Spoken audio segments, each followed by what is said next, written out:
এক গ্রামে ছিল একটি ছোট বিড়াল, নাম তার চিকু। চিকু দেখতে ছিল সাধারণ, কিন্তু তার মধ্যে ছিল এক অলৌকিক শক্তি। সে মানুষের ভাষা বুঝতে পারত এবং রাতের অন্ধকারে আলো ছড়াতে পারত তার চোখ থেকে।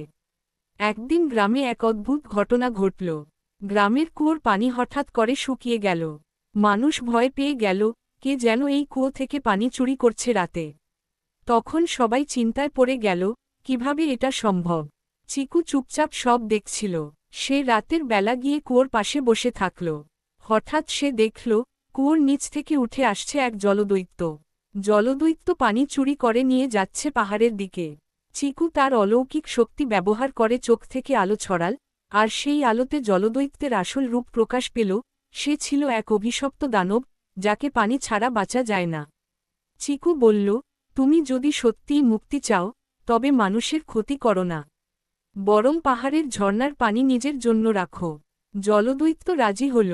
কুয়োর পানি আবার ফিরে এলো।